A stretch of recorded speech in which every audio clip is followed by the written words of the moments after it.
Hey Kopites, welcome back to the channel. So this video is to do with Liverpool's most underrated captains.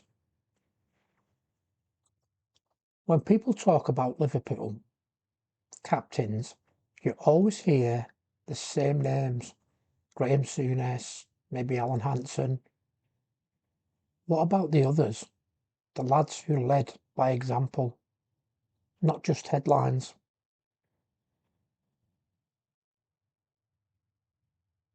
Today, we're giving credit to the most underrated captains in Liverpool history, the men who carried the badge.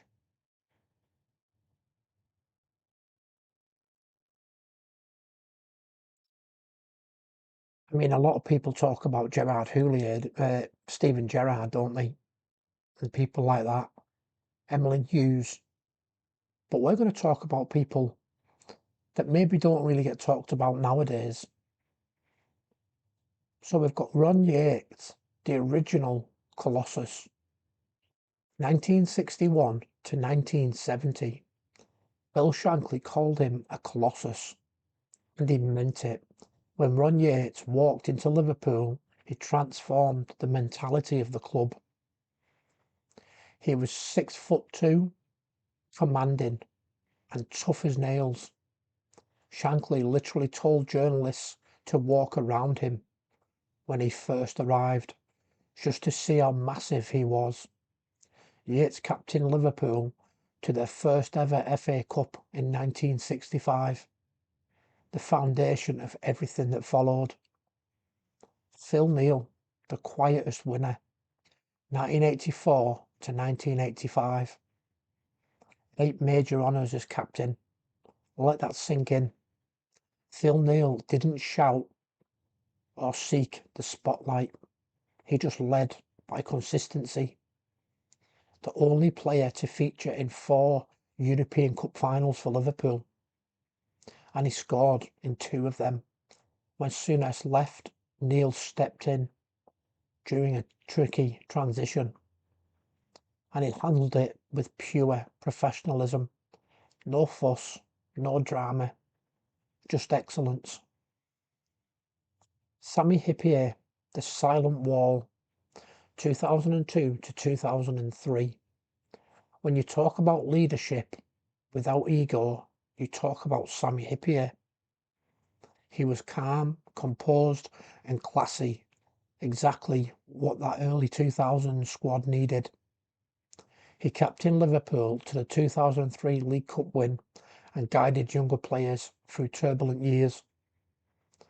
Even when Gerrard took over the armband, Hyypiä kept setting standards quietly, and he's still one of the most respected defenders we've ever had. Steve McMahon, the Enforcer, 1988 to 1991. Now here's a captain who never gets enough love. Steve McMahon wasn't the flashiest player, but he was a warrior. Tough tackler, full-blooded, and the definition of fight. He captained Liverpool during a changing era when the great 80s side was starting to fade. And he still made us standards, made sure standards never dropped. Ask any player from that era, he was the heartbeat of the dressing room. Jordan Henderson, the modern example, 2015 to 2023. He's finally getting his flowers now, but for years, Henderson was criminally underrated.